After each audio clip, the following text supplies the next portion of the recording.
Baltasar Brito Guadarrama es doctor en estudios mesoamericanos por la UNAM. Se ha especializado en códices, historia novohispana y bibliografía de nuestro país. Es autor de diversos artículos y cerca de 20 libros. Ha obtenido diversos premios y a partir de 2013 es director de la Biblioteca Nacional de Antropología e Historia y coordinador nacional de archivos del mismo instituto. Tiene nivel segundo dentro del Sistema Nacional de Investigadores, el vicepresidente del Comité Mexicano de Memoria del Mundo y miembro del Consejo Editorial de distintas instituciones y revistas. Y hoy se encuentra con nosotros en entrevista para platicarnos un poco del libro El Códice Boturini o Tira de la Peregrinación. Baltasar, buenas tardes, bienvenido a esta entrevista. Cuéntanos un poco cómo nace la idea de publicar el Códice Boturini o Tira de la Peregrinación. Bueno, muchas gracias por la invitación. Este es un proyecto que se planeó con el Instituto Nacional de Antropología y el Fondo de Cultura Económica. Lo que pretendemos es dar a conocer en libros con una edición muy bonita, muy agradable a la vista y textos que sean muy fáciles de comprender para cualquier persona, aunque no sea historiador o no tenga conocimientos sobre la escritura antigua ni nada de esto. Pretendemos que sea un texto muy fácil, muy digerible, con la finalidad de que llegue a la mayor cantidad de personas posible.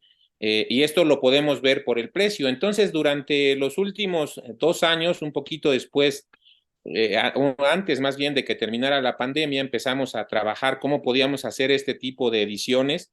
Y creo que, bueno, este es el segundo libro de esta colección. El lienzo de Tlaxcala fue el primero y están ahora disponibles para todos los interesados. ¿Existen otras fuentes verbales y pictóricas que den cuenta de los orígenes de los mexicas y que narren el proceso por el que este pueblo pasó hasta llegar a la fundación de México Tenochtitlan? Sí, afortunadamente para la realización de este trabajo tenemos que consultar muchas otras fuentes. En el caso particular se consultaron varias crónicas y varios códices, como el Códice Obán, el manuscrito 40, el 85, como las crónicas de Tezosomoc, de Chimalpain y de otros personajes que escribieron sobre la misma narración porque al ser la peregrinación del grupo que a la postre sería el que fundaría la Ciudad de México, pues resultaba muy interesante, afortunadamente, para todas las personas que se dedicaban a la historia. Entonces, lo que nosotros hicimos para la publicación de la tira de la peregrinación fue acudir a todas las fuentes que tenemos tener un diálogo en ese sentido, tanto con los autores de esas crónicas y de esos códices, así como con gente que también ha hecho otras ediciones de este interesantísimo libro, y bueno, dar nuestra opinión de una manera, creo yo, sin ninguna aspiración así a hacer la última palabra en este sentido, pero sí una explicación sencilla que nos permitiera adentrarnos en esta historia tan interesante. ¿Qué importancia tiene el Códice Boturini? Que expliquemos un poco qué es este manuscrito en el que se registra de manera legible la salida de los mexicas desde su antigua tierra hasta su llegada al Valle de México pocos años antes de que se erigiera Tenochtitlán. ¿Qué importancia tiene esto para nuestra historia actual? Bueno, para empezar, el tema de la peregrinación es muy actual. Vemos todos los días en la radio y en la televisión que la gente está migrando, buscando mejores condiciones de vida. Y esto no es algo nuevo. Esto ha sucedido durante toda la historia de la humanidad. La gente busca vivir en paz, busca vivir con mejores condiciones para poder desarrollar ahí su cultura, todo lo que cree, lo que piensa.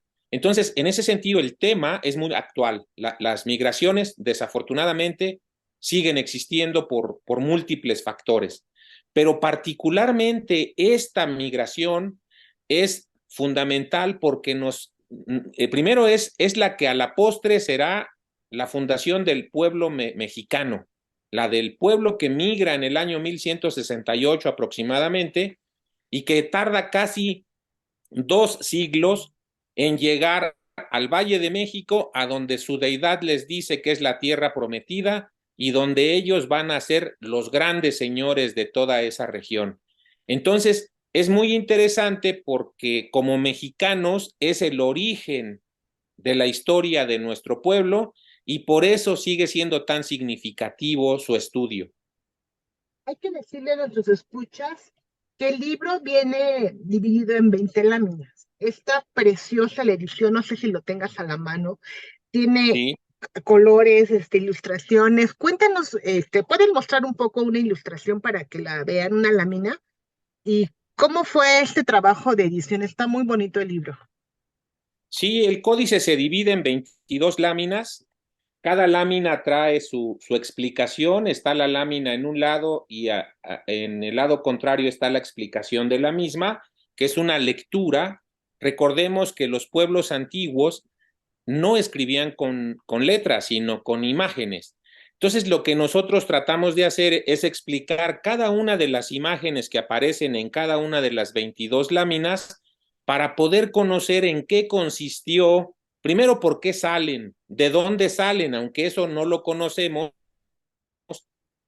porque en las primeras 5 Taztlán, pero sabemos que de ahí migran, ellos se adscriben a ese lugar como su lugar de origen y por eso en un principio se llaman aztecas.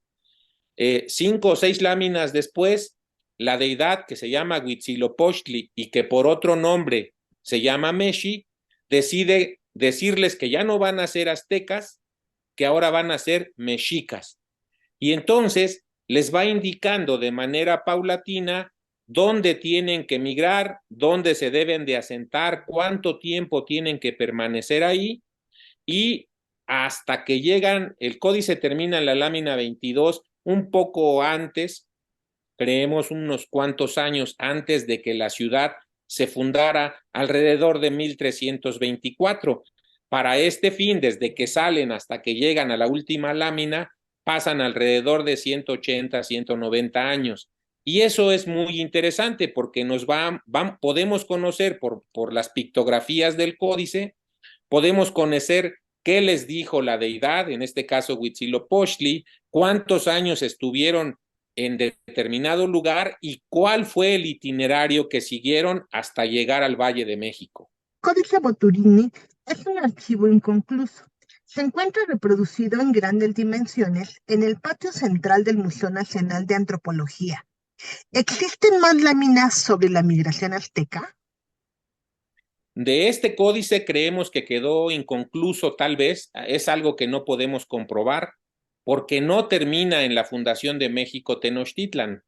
Pero por otras crónicas y por otros códices sabemos la historia posterior hasta la fundación y por supuesto después de que empiezan a hacer las grandes conquistas en todos los valles de México, de Puebla y se van hasta el Soconusco en Chiapas, pero podemos reconstruirlas por esta historia por otros códices. Por supuesto, no creemos, por lo menos no conocemos que haya otro códice que complete en específico, con las mismas características. Este códice mide 5 metros 49 centímetros de largo por 18 centímetros de ancho más o menos, pero sí tenemos la misma historia contada por otros pueblos o por otros barrios o calpulis, les vamos a llamar, que eran como pequeñas secciones de una ciudad, y que ellos cuentan la misma historia a su manera. Entonces, por eso tenemos algunas variantes en el relato. Pero en términos generales, este es el relato más importante de la migración y de ahí su nombre. ¿Cuáles son los antecedentes previos del Códice Boturini? Bueno, por supuesto que los pueblos antiguos tenían muchos libros de este tipo. Desafortunadamente, los códices fueron quemados después de la conquista porque se consideraba que eran heréticos, que eran del demonio. Y la gran mayoría de todo ese conocimiento histórico, calendárico, geográfico mítico, religioso, se perdió. Nada más sobrevivieron alrededor de 550 códices, 600 tal vez, muchos de los cuales están en los pueblos. La Biblioteca de Antropología guarda alrededor de 104 originales y 90 y tantas copias históricas. Francia, en la Biblioteca Nacional de Francia hay más de 100, y en otros países de Europa y de Estados Unidos siguen existiendo varios de los códices. Entonces, no existen tantos. Sabemos por las crónicas que era algo común que todo pueblo llevara tanto los aspectos calendáricos, religiosos y la administración del señorío del pueblo lo llevara por escrito como debe de ser, pero desafortunadamente no sobrevivieron tantos. Entonces, el que tengamos la posibilidad de tener libros como este todavía es un gran tesoro que debemos de aquilatar en su justa dimensión, porque debemos recordar que en el mundo la escritura solo se desarrolló en algunos focos culturales como China, la India, Mesopotamia, Egipto, y por supuesto en América, única y exclusivamente en el área que conocemos como Mesoamérica, que es de alrededor de Zacatecas hacia abajo hasta Honduras. Entonces, es muy importante este tipo de expresión cultural porque es uno de los focos culturales, el mesoamericano, que nos legó una escritura en sí misma. ¿Cuál es la importancia de las fuentes adicionales, como las relaciones del Chimalpaín, el Códice Ahuibín, como fuentes de información de nuestra memoria histórica? Yo creo que son importantísimas porque con ellos podemos reconstruir eh, la parte antigua, la que no conocíamos, la labor de Chimalpain, de los personajes que hicieron el Códice Obán y muchos otros, o de Tezosomoc, o de Cristóbal del Castillo, de Iztlilxóchitl, es que con sus obras metieron a México a la historiografía universal. Y en ese sentido, su obra resulta fundamental, porque lo que pretenden es decirle a los europeos, espérame, no somos bárbaros, ¿no? Somos pueblos civilizados con una gran cultura y esta es el ejemplo claro. Aquí están nuestras crónicas para que aprendas un poco de dónde venimos. Por supuesto que esa idea de llamarle pueblo bárbaro a los pueblos mesoamericanos es inaceptable en la actualidad, porque no le podemos llamar pueblo bárbaro a un pueblo que conoce el cero, que tiene conocimientos astronómicos tan perfectos como el calendario maya. Es inaceptable que se le diga que un pueblo con esos conocimientos y esa gran cultura era un pueblo bárbaro. Por supuesto que no.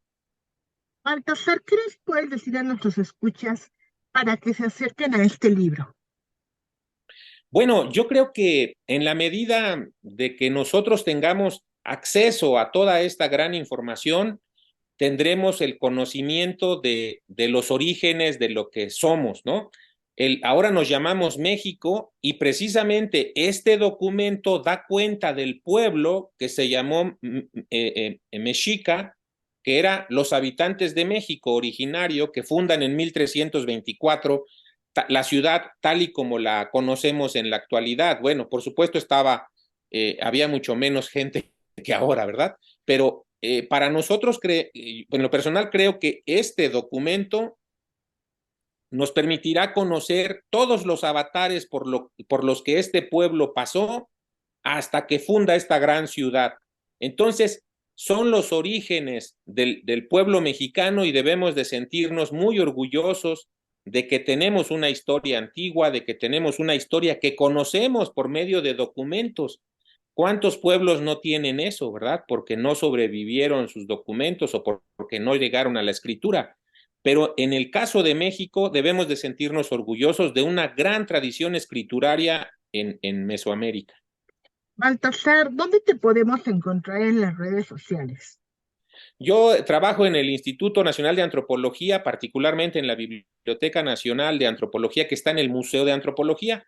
Ahí pueden visitarnos, pueden acudir, tenemos redes, nos pueden ver en Facebook, nos pueden ver en muchas aplicaciones, y ahí nos pueden localizar físicamente, pues en la biblioteca. Con todo gusto los recibiremos con los dice por ahí alguien, con los libros abiertos y con gusto podemos guiarles por una visita o por algún lugar dentro de la biblioteca. Baltasar, por último, cuéntanos, ¿cuándo fue el momento que te empezaste a interesar por estos temas y que dedicas tu vida a esto? Bueno, ahora sí que voy a decir como dicen los cantantes, ¿verdad? Yo desde pequeño tenía el interés por la historia, pero fue ya en la adolescencia que conocí los códices, que compré mi primer códice. Mi mamá, yo era adolescente, no podía comprarlo personalmente, pero mi mamá me compró un códice. Para mí fue descubrir un mundo completamente diferente, nuevo, y despertó ese libro que se llama el Códice Xolotl, que tengo precisamente por aquí atrás. Todavía lo tengo, lo atesoro. Ese libro me permitió generarme como las enigmas del significado de las imágenes. Y entonces eso me llevó a buscar otro códice y con el tiempo intentar estudiar una carrera que tuviera relación con eso. Y bueno, afortunadamente con el paso del tiempo he tenido ya la oportunidad, primero, de haber estudiado con grandes estudiosos como Joaquín Galarza, León Portilla, Luis Reyes, Alfredo López Austin, sobre el contenido de los códices, y luego el publicar yo mismo varios de los que se están en México principalmente, aunque ahora estoy publicando algunos otros que están fuera de México. Y este es un ejemplo, el Códice Boturini es un ejemplo de ese interés y de esa pasión que tengo sobre los manuscritos del México antiguo. Pues yo agradezco mucho tu tiempo para esta entrevista, Baltasar. ¿Quisieras agregar algo más? Pues simplemente invitar a nuestras amigas y amigos que nos visiten en la biblioteca, que compren el libro. La verdad es que está muy barato el libro, es un libro que es muy accesible para toda la gente y van a tener tras su lectura un agradable momento de historia, de conocimiento de historia, de algo que sucedió allá por el año 1168 hasta 1300 más o menos, que es lo que trata este libro, y tendrían como que una visión más amplia de la historia de México. Yo creo que esa sería como una invitación muy seria para que lo vean.